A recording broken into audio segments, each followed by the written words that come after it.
यदि आप भी केवीएस पीजीटी कंप्यूटर साइंस की प्रिपरेशन कर रहे हैं और आप चाहते हैं कि आपको केवीएस पीजीटी कंप्यूटर साइंस का सारा स्टडी मटेरियल जैसे कि सिलेबस, एमसीक्यू, मॉक टेस्ट या नोट्स एक ही जगह पे अवेलेबल हो जाए, तो आप बिल्कुल सही जगह पे हैं।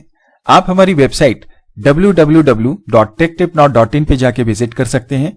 मैं फिर से इसे एक न्यू टैब में आपको ओपन करके दिखा देता हूं। इसके लिए मैं टाइप करता हूं techtipnow.in। जैसे ही आप टाइप करेंगे आपको इसका होम पेज दिखाई देगा। इसमें आप थोड़ा सा स्क्रॉल करेंगे तो आप देखेंगे शुरुआत में ही आपको यहाँ पर सिलेबस, एमसीक्यू, मॉक टेस्ट और नोट्स की लिंक मिल जाएगी। फॉर एग्जाम्पल यदि आप एमसीक्यू पे क्लिक करें तो आप एमसीक्यू वाले पेज पे रीडायरेक्ट हो जाएंगे, जहां पर टॉपिक वाइज, चैप्टर वाइज सारे ही एमसीक्यूज को हमने यहाँ एक साथ कलेक्ट किया है।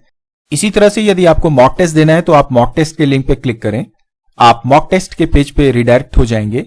यहाँ पर फिलहाल 3 सेट्स मैंने प्रिपेयर किए हैं और साथ ही जब आप techtipnow.in के होम पेज पे आएंगे तो आप देख सकते हैं यहाँ पर हमने जो केवीएस पीजीटी कंप्यूटर साइंस की 1000 एमसीक्यू की ई बुक प्रिपेयर की है आपके प्रिपरेशन के लिए, उसे भी आप यहाँ से प्राप्त कर सकते हैं at the cost of 129 rupees. आप इसको डाउनलोड करने के लिए या परचेस करने के लिए इस डाउनलोड ई बुक पे क्लिक करेंगे और बाकी किसी भी प्रकार की जानकारी के लिए आप मेरे इस वीडियो के डिस्क्रिप्शन बॉक्स को चेक कर सकते हैं, वहां पर आपको सारी लिंक्स अवेलेबल हो जाएंगी। So today we are discussing about data communication MCQs and this is also part of this unit computer network। मतलब जो कंप्यूटर नेटवर्क एक मेजर टॉपिक हो जाता है उसी का सब टॉपिक हम बोल सकते हैं data communication, and it is also very important as far as your competition is concerned। So let's discuss all the questions one by one। Which of the following is not the component of your data communication? So ये थोड़ा सा easy भी हो सकता है आपके लिए। First is message, second is sender, third is channel, fourth is what your producer. So देखिए, जब आप डेटा कम्युनिकेशन की बात करते हैं तो मेनली इसमें हम 3 कंपोनेंट्स की बात करते हैं। एक होता है आपका सर्वर या जिसे आप सेंडर भी बोलते हैं, एक होता है जिसे आप जानते हैं रिसीवर के नाम से या जिसे आप क्लाइंट भी बोल सकते हैं, और इनके बीच में होता है क्या आपका medium of information exchange that generally we call communication channel. So इसका मतलब यहाँ पर इन तीनों के अलावा बचता है हमारा प्रोड्यूसर, जो कि गलत ऑप्शन है। Let's move to the next question. It is asking that medium और पाथ थ्रू विच डेटा और message travels between source and destination. So the path जिसके द्वारा सेंडर और रिसीवर के बीच में डेटा ट्रेवल करता है is of course your channel. So the correct answer is option B. The next question is saying that set of rules that needs to be followed by different communication system in order to have reliable and successful communication is what? So here it is talking about the set of rules जो आपके data transmission के लिए बनाए जाते हैं या बनाए गए हैं, जो किसी एक कम्युनिकेशन सिस्टम में ये इंश्योर करता है कि जो भी डेटा या इंफॉर्मेशन का एक्सचेंज हो रहा है या कम्युनिकेशन हो रहा है that is reliable, that is successful. So इस सेट ऑफ रूल्स को हम सब जानते हैं, we call it protocol. And also we know that there are so many different protocols for different purposes। जैसे आप ट्रांसमिशन कंट्रोल प्रोटोकॉल या IP की बात करते हैं, so that is the main protocol which is actually responsible for establishing what your computer network। and इसके बाद में बाकी जितने भी प्रोटोकॉल्स हैं, जैसे आप HTTP की बात करें, so it's basically for web documents, generally we call it www। similarly for emails we use what SMTP, nowadays POP is also there। तो इस तरीके से, एंड सिमिलरली अगर आपको फाइल ट्रांसफर करना है then we have this FTP। So ये जितने भी प्रोटोकॉल्स हैं all have their own set of rules to make sure that जो भी इंफॉर्मेशन एक्सचेंज हो रही है between your sender and receiver is basically perfect, that is accurate, reliable and consistent as well as successful communication हो रहा है। So the correct answer is protocol here. Move to the next question. Here it is saying that the capacity of a channel is measured in terms of what? तो किसी भी channel की capacity कैसे major की जाती है? यहाँ पे बेसिकली 2 तरीके से मेजरमेंट हो सकती है। एक तो है बैंडविड्थ। बैंडविड्थ का मतलब ये है कि एक 2 फ्रीक्वेंसी रेंजेस हैं, उनके बीच में जो डेटा ट्रैवल करता है दैट इज योर बैंडविड्थ। दूसरा यहाँ पर बात कर रहा है डेटा ट्रांसफर रेट, मतलब 1 सेकेंड में आपका डेटा कितना ट्रैवल करता है in terms of either bits or you can say in terms of bytes। So both this bandwidth and data transfer rate are correct here, so we can say option C is correct here। Next question is saying that bandwidth is measured in terms of what? So it is basically what your hertz। See basically जब आप bandwidth की बात करते हैं it's basically related to what your frequency. Now जब frequency की बात करते हैं so we all know that the symbol of this I mean unit of frequency is always what your hertz. That's why bandwidth जब भी major होगी in form of hertz. इसके बाद में अगला क्वेश्चन है that is basically for data transfer rate. तो जो डेटा ट्रांसफर रेट है वो दो तरीके से मेजर किया जा सकता है। वन इज योर एमबीपीएस जहाँ पे बी कैपिटल है, और सेकंड जो आप देख रहे हैं जहां पर कि एमबीपीएस का बी स्मॉल होता है। कैपिटल बी जब लगा हुआ है इसका मतलब बाइट होगा, और जब स्मॉल बी है इसका मतलब ये क्या हो जाता है, बिट होता है। तो कैपिटल एमबी वाला अगर एमबीपीएस आप देखो so there is difference, remember this always. तो एमबीपीएस ये वाला है मतलब मेगा बाइट है, और स्मॉल बी वाला है it means it is talking about mega bit पर सेकेंड। अगले क्वेश्चन को देखते हैं। Here it is saying that the number of bits transmitted between source and destination in 1 second is called what?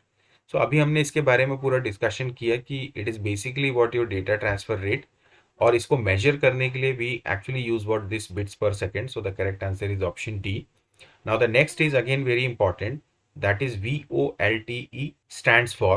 So basically this is basically voice over VO, and LTE की बात होती है that means it is basically long term evolution. So this is correct here. Now V O L T E और एक होता है हमारे पास V O I P.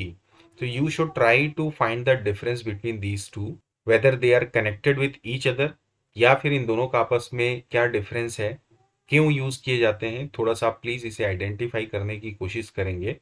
I think you should know the difference between these to. However, we all know that it is basically a kind of protocol.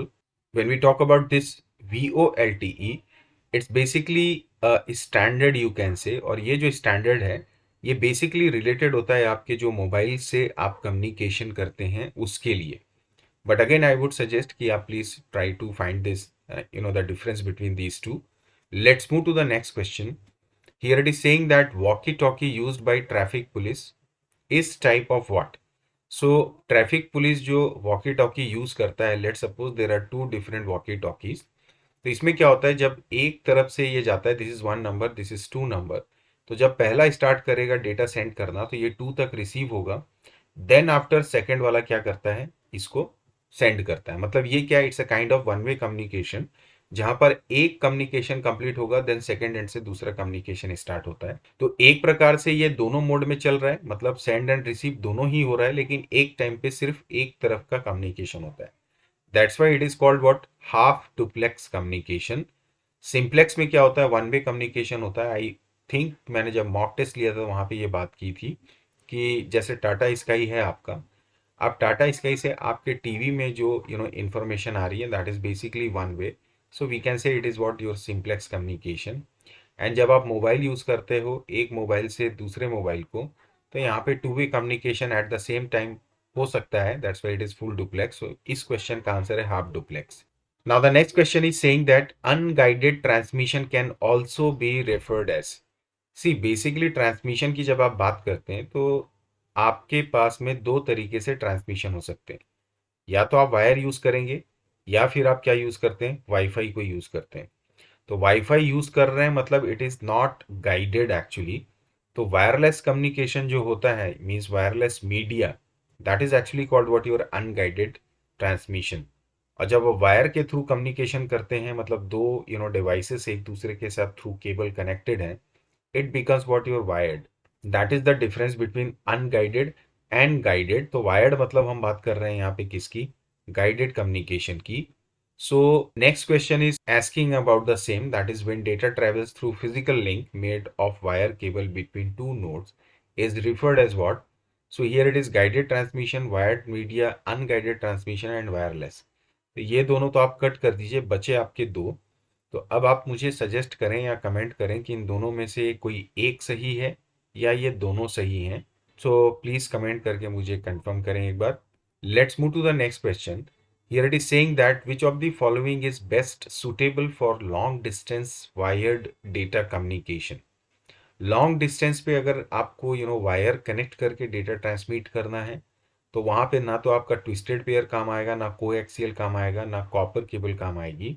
The useful cable is what your fibre optic, जिसमें light के through data travel करता है। and we all know that the speed of fiber optic is amazing. So the correct answer is option C. Move to the next question. एक बात और आपको मैं यहाँ पे शेयर करना चाहूँगा, टॉप ऑफ द माइंड जो मेरे दिमाग पे आ रही है, दैट इज़ कि जब हम 5G की बात करते हैं तो वहाँ पे एक मेजर रोल जो है आपके फाइबर ऑप्टिक का भी है। इनफैक्ट 4G भी जो आप यूज़ करते हैं वहाँ पे भी फाइबर ऑप्टिक का बहुत इंपॉर्टेंट रोल है। Let's move to the next question. Here it is saying that look at the image and identifier the wired transmission media. ये कौन सी केबल है basically? So it is basically what your coaxial cable. And अगर आप इसमें देखें तो ये जो नेट आपको दिख रही है, this is made generally by the aluminium, and this is what basically copper का सिंगल कोर वायर होता है ये। सो ये जो कॉपर का सिंगल कोर वायर होता है ये बेसिकली वीडियो का डेटा ट्रांसमिट करता है। और ये जो आप एल्युमिनियम का ये जो नेट देख रहे हैं, it is also responsible for data communication, and generally ये आपके वॉइस को या ऑडियो को क्या करता है, कम्युनिकेट करता है। और both are separated by this plastic shield. So this is how we can understand little bit about this coaxial cable. Let's move to the next question. Here it is saying that which of the following carries data as light. So we all know that कि जो fiber optic होता है उसमें data जो होता है वो light के form में travel करता है, like reflect होते हुए. So the correct answer is your fiber optic. Move to the next question. The number assigned by IEEE to wireless LAN is what? सो देखिए, जब आप अपने सीपीयू को या लैपटॉप को कनेक्ट करते हैं अपने किसी भी नेटवर्क से, मोस्टली जैसे आप इंटरनेट से ही कनेक्ट करते होंगे, तो आप उसकी इंटरनेट की सेटिंग पे जाके देखिएगा। आप इसे कंट्रोल पैनल से भी देख सकते हैं या डिवाइस मैनेजर ओपन करेंगे वहाँ से उसकी प्रॉपर्टीज़ को भी जाके देख सकते हैं। तो आप देखेंगे कि जो वायरलेस लैन होता है उसमें आप हमेशा देखेंगे 802.11 लिखा होता है। सो this is the number actually जो कि असाइन किया जाता है आपके वायरलेस लोकल एरिया नेटवर्क को। सो जनरली आपके कंप्यूटर में जो वाईफाई लगा होता है, जैसे यहाँ पर ही आप देख रहे होंगे ये अभी ऑफ है, सो ये इंटरनेट कनेक्शन को आपको बताता है, या जब आप किसी कंप्यूटर के नेटवर्क से इसे कनेक्ट करते हैं। सो वहाँ पर आप देखिएगा अगर आप वायरलेस मीडियम यूज़ कर रहे हैं तो ये आपको उसकी प्रॉपर्टी में डिस्प्ले हो जाएगा। So this is correct answer here. The next question is saying that I am two-way or bidirectional communication. Mobile phone uses me. Using me, data can be sent or received simultaneously at both the end. Who am I? तो हम already discuss कर चुके हैं. So this is basically full duplex communication. Move to the next one. I don't know ये कितना relevant हो सकता है question, but again I thought it should be asked or shared with all of you. So it is saying that a user wants to upload a text document at the rate of 5 pages, per 10 second. And what will be the required data rate of the channel? Here it is saying that कि एक page जो है इसमें 1200 characters हैं और सारा character जो है एक एक वो 8 बिट्स का है। तो पहली चीज़ तो ये, एक पेज में आपने 1200 को मल्टीप्लाई किया, टोटल 1200 कैरेक्टर हो गए। इसमें आपने 8 को मल्टीप्लाई किया, सो ये हो गया टोटल नंबर ऑफ बिट्स एक पेज में, और इसमें आपने 5 को मल्टीप्लाई कर दिया, सो ये it will be like 12 into 8 96 into 5 almost 480। And इसमें आप 20 और लगा दो, एंड इसके बाद अगर आप इसको 10 से डिवाइड करो, so this will be around 4800, जिसको अगर आप किलो में कन्वर्ट करोगे 1000 से डिवाइड कर say, this will be 4.8, that we can say is almost 4.9 और something. So I am not sure, but मेरी कैलकुलेशन में यहाँ पे थोड़ा सा डिफरेंस हो सकता है। So the correct answer would be 4.69 kbps. Actually, we have to divide it by 1024. So when you will divide it by 1024, this will be around 4.69 kbps. Please correct me if I am doing the wrong calculation, but I think the answer would be 4.69 kbps. You are open to give your suggestion and feedback. Let's move to the next question. Bluetooth enabled device such as mouse keyboard uses dash waves for communication. So radio waves is there, microwave is there, infrared is there, light waves is there. So unfortunately ये dark हो चुका है, so correct answer तो basically infrared ही होगा. We all know that these are different ways which are actually responsible for establishing communication over the air. And हम जानते हैं कि लाइट वेव्स का मतलब हम ऑप्टिक्स की बात कर रहे हैं, मीन्स फाइबर ऑप्टिक की, इंफ्रारेड की जैसे हमने बात की तो ये ब्लूटूथ हो जाता है। देन जब आप रेडियो वेव्स की बात करते हैं, सो इट इज़ ऑल अबाउट जो रेडियो एफएम वगैरह आप सुनते हैं वहाँ पर इस वेव का इस्तेमाल होता है कम्युनिकेशन के लिए। एंड जब आप माइक्रोवेव की बात करते हैं तो एयर में जो इलेक्ट्रोमैग्नेटिक वेव्स होती हैं दैट इज ईएम वेव्स, जो लॉन्ग डिस्टेंस का डेटा ट्रैवल करने में हेल्प करती हैं. So these are we all can differentiate all these in short. So the correct answer for this particular answer, I mean question is what your infrared waves for Bluetooth. Let's move to the next question. Here it is saying that I cannot penetrate solid objects such as walls and hills, can move in only one direction, that is unidirectional, used in point to point communications such as radar. Who am I? सो यहाँ पर actually role आ जाता है हमारे microwaves का, जो अभी हमने just इसके पहले के क्वेश्चन में यहाँ पे डिस्कस किया. So let's move to the next question. Which of the following is not true about your Bluetooth technology. तो देखिए, जब आप ब्लूटूथ टेक्नोलॉजी की बात करते हैं तो maximum 255 devices can be allowed, so it is correct. Then in short range wireless technology that can be used in mobile, headphone, mouse. तो आप सभी रोज इस तरीके से ब्लूटूथ को इस्तेमाल करते ही हैं या आपने किया होगा. Then it is saying that कि जो ब्लूटूथ इनेबल्ड डिवाइसेस होते हैं वो डेटा को 100 मीटर की रेंज में सेंड कर सकते हैं, which is actually wrong. The maximum range generally we can cover with this Bluetooth is what 10 metres. So ये जो ऑप्शन है यहाँ पर ये इनकरेक्ट है. Next is saying that it can transmit data with the speed of 1 to 2 p mbps, which is again correct. MB in the sense we are talking about megabit per second. Let's move to the next question. Here it is saying that SMS and MMS services were first introduced in. So obviously हमारा 1G आया था around 19 से 82. 2G जो आया वो था हमारे 1992 में. सो उस समय हमारा एसएमएस और एमएमएस का कॉन्सेप्ट या सर्विसेज मार्केट में आई थी. तो जनरली मोबाइल से पहले लोग पेजर का इस्तेमाल करते थे जिसमें टेक्स्ट मैसेजेस डिलीवर किए जाते थे. And it was very popular between 1992 से अराउंड 1999. इस 99 तक तो मोबाइल भी आ चुके थे इस तरह के, आपने शायद देखा हो. सो the correct answer is what, it's 2G. Let's move to the next question. Mobile network system first came around 1G. तो 1G जो बेसिकली आया था लाइक आई सेड 1982 के अराउंड में. अगला हमारा क्वेश्चन है 3G जो है basically it was introduced in 1992. तो ये बिल्कुल गलत स्टेटमेंट है. अराउंड 2000 या बोल सकते हैं 2002 में हमारा 3G आया था. और दूसरा ये बोलता है it introduce both digital voice and data service and internet. So this is absolutely correct. Mobile में पहली बार इंटरनेट का इस्तेमाल आपने कब किया था, जब 3G मार्केट में आया था. So this is correct answer. So based on this we can say option A is correct, that is first true, second is false. Let's move to the next question. Dash is a device that is used to create a wireless local network by connecting to a wired router और switch. So देखिए, जब आप wireless communication की बात करते हैं in the sense wifi, तो अगर आप वाईफाई नेटवर्क स्टैब्लिश करते हैं किसी एक पर्टिकुलर कैंपस में या एक लोकल एरिया नेटवर्क आप बनाते हैं वाईफाई के साथ में, तो यहाँ पर जो डिफरेंट लोकेशंस पे आपके नोड्स होते हैं उनको जब आप आपस में कनेक्ट करते हैं तो उनके बीच में वाईफाई के डिवाइसेस लगाते हैं जो बेसिकली आपके डेटा को ट्रैवल करने में हेल्प करते हैं. These are actually known as what, for WiFi only we call it what, access points. So the correct answer you can see is what, option B. Let's move to the next question. It is saying that which of the following is used to access World Wide Web. So it's quite easy to understand that किसी भी website को आप देखो तो उसके आगे हमेशा HTTP ही लगा रहता है, like ://www.techtipnow.in.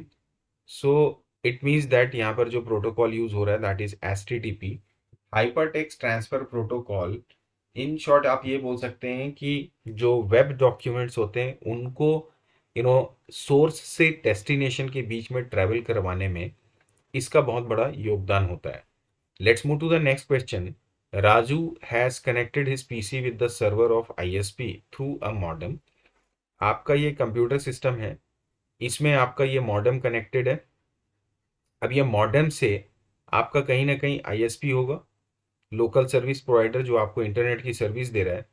तो इस इंटरनेट की सर्विस देने के लिए जो आईएसपी है और मॉडेम के थ्रू आपस में इनका जो कनेक्शन होता है, यहाँ पर जो प्रोटोकॉल होता है that is always your TCP IP.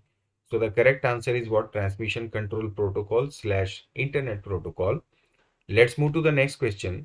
Here it is saying SMTP. तो आप बचपन से पढ़ ही रहे होंगे, that is simple mail transfer protocol, that is option D. Let's move to the next question. Dash is a dedicated path sequence of links between network nodes is created between sender and receiver. So क्या ये circuit switching है या packet switching है या दोनों हैं? देखिए यहाँ पर एक चीज़ मैं आपको बता दूँ, it is talking about switching actually. What happens कि दो आपके नोड्स हैं, एक आपका सर्वर है या एक क्लाइंट है, इनके बीच में जो ट्रांसमिशन होता है that is actually called switching, और स्विच हम इसको बोल सकते हैं। अब होता क्या है कि बहुत सारे कंप्यूटर आपस में एक दूसरे के साथ कैसे कनेक्ट होते हैं, या तो ये मेश टोपोलॉजी हो सकती है। अगर आप मेश टोपोलॉजी को यूज़ करेंगे तो ये डायरेक्ट कम्युनिकेशन इनका आपस में क्या हो सकता है, संभव हो सकता है। बट ये काफ़ी कॉस्टली पड़ सकता है, और खासकर ये लोकल एरिया तक समझ में आता है, एक लिमिटेड डिस्टेंस में यहाँ तक तो बात ठीक है। लेकिन जब लॉन्ग डिस्टेंस के नेटवर्क होते हैं या वाइड एरिया नेटवर्क होते हैं तो वहाँ पे मेश टोपोलॉजी का इस्तेमाल आप नहीं कर सकते, क्योंकि उसके इंफ्रास्ट्रक्चर की कॉस्ट काफ़ी बढ़ जाएगी। Same is the case with like star topology. Star topology में भी क्या है कि आप इससे डायरेक्ट कम्युनिकेशन इसके स्विच से हो रहा है, इसके नोड का, या इस नोड से दूसरे नोड तक जा रहा है स्विच के थ्रू, या वाइड एरिया नेटवर्क में हम इस इंफ्रास्ट्रक्चर को रेडी नहीं कर सकते। तो वाइड एरिया नेटवर्क जो होता है, तो वहाँ पे जो ट्रांसमिशन का तरीका होता है वहाँ पर ये दो तरीके अपनाए जाते हैं, सर्किट स्विच और पैकेट स्विच। अब सर्किट स्विचिंग में क्या रहता है कि से फॉर एग्जांपल डिफरेंट लोकेशंस पे अलग अलग क्या है, नोड्स लगे हुए हैं। तो यहाँ से अगर आपने कोई डेटा भेजा तो ये क्या करता है, इस डेस्टिनेशन तक पहुँचने के लिए अलग अलग जो नोड्स होते हैं उनको आपस में कनेक्ट करके यहाँ तक पहुँचता है। तो ये एक पूरा डेडिकेटेड पाथ जो होता है इसके लिए तैयार हो जाता है, जहाँ से डेटा ट्रेवल करके यहाँ तक पहुँचता है। That is called your circuit switching, जो इस क्वेश्चन का आंसर है। अगर पैकेट स्विचिंग की बात होती है तो पैकेट स्विचिंग में क्या होता है, ये हमारा सोर्स है, ये हमारा डेस्टिनेशन है, बीच में अलग अलग क्या है, सपोज कहीं कहीं पे हमारे नोट्स हैं। तो यहाँ पर क्या होगा, जो डेटा ट्रैवल होने वाला है वो ऐसे स्मॉल पैकेट्स में डिवाइडेड हो जाता है। एक पैकेट इसको मिल जाता है, एक पैकेट इसको मिल जाता है, तीसरा पैकेट इसको मिल जाता है, और ये अलग अलग तरीके से ट्रैवल करके यहाँ तक पहुँचते हैं, और वापस ये सारे पैकेट्स यहाँ पे क्या हो जाते हैं, असेंबल होके उस फाइनल डेटा को रेडी करते हैं। This is basically called what your packet switching. तो यहाँ पर कोई डेडिकेटेड पाथ नहीं होता है। तो डेडिकेटेड पाथ का जब भी बात होगा तो we always say the circuit switching. और जब डेटा को इस पैकेट्स में ट्रांसफ़र किया जाता है, जो अलग अलग पाथ को अप्लाई कर सकते हैं या यूज़ करके फाइनल डेस्टिनेशन तक पहुँचते हैं, उसे हम जानते हैं हमारे पैकेट स्विचिंग के नाम से। और ये जो डेटा पैकेट्स होते हैं यहाँ पर, इसमें दो पार्ट्स होते हैं, एक जिसमें होता है डेटा और एक होता है जिसमें सोर्स और डेस्टिनेशन का क्या होता है, एड्रेस होता है। तो आप इस बात को ध्यान में रखेंगे। So this how we can understand this concept. Now the next question is asking that Dash is a standard for high-speed wireless communication for mobile phones. It includes IoT and wearables. So आज के ज़माने में जो internet of things हैं, variable का मतलब जैसे आप smart watch, smart glasses use करते हैं। तो मैंने आपको एक क्वेश्चन रेज किया था, find the difference between wipe and VoLTE। तो उसका एक डिफरेंस आप यहाँ से देख सकते हैं कि वायरलेस कम्युनिकेशन जब होता है बिटवीन मोबाइल फोन्स या वेरेबल्स या स्मार्ट वॉचेज और इस तरह के जो स्मार्ट गैजेट्स होते हैं, वहाँ पे VoLTE का यूज़ किया जाता है। It's not a protocol but it's a basic standard actually. आगे बढ़ते हैं, लास्ट क्वेश्चन को देखते हैं। It is saying that which of the following is true about packet switching.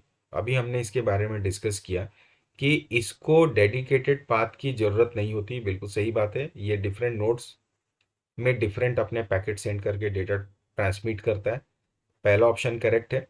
Once the data transmission is completed, channel becomes free for another transmission. So ये भी बिल्कुल सही बात है। यहाँ से डेटा ट्रैवल होकर यहाँ तक पहुँचा, तो इधर ये जो डेटा ट्रैवल करने के समय चैनल्स क्रिएट हुए थे ये पूरी तरह से फ्री हो जाते हैं। इसी तरह से different packets of same message में टेक डिफरेंट रूट्स। तो ये भी बिल्कुल सही बात है, अभी हमने इसको भी देखा। सो इस क्वेश्चन का जो करेक्ट आंसर है that is option D, that is all are true. So ये तो बात हुई हमारे आज के सेशन की, that is data communication which is basically part of this unit computer network, and I think it is also very important. We should not ignore this and learn all the concepts, all the important points related to this data communication. तो MCQ मैंने आपके साथ फिलहाल share किए हैं। बाकी अगर आपको नोट्स चाहिए, मॉक टेस्ट देना है, तो you can visit my website that is www.techtipnow.in। बाकी की जानकारी आपको इस वीडियो के डिस्क्रिप्शन बॉक्स में मिल जाएगी, वहाँ से जाके आप प्राप्त कर सकते हैं। वीडियो क्लोज करने के पहले यदि आपको ये वीडियो पसंद आए, प्लीज़ लाइक करना ना भूलें, शेयर करना ना भूलें, और सबसे इम्पोर्टेंट बात, आप प्लीज़ मेरे चैनल को सब्सक्राइब करें एंड मेक आवर एफर्ट वर्दी। सो चलिए मिलेंगे नए सेशन में, नए चैप्टर, नए सॉल्यूशन, नए कॉन्सेप्ट एंड एमसीक्यूज के साथ में। Till then keep practising, keep learning and do keep watching my channel. Thank you for watching this video. Bye bye and take care.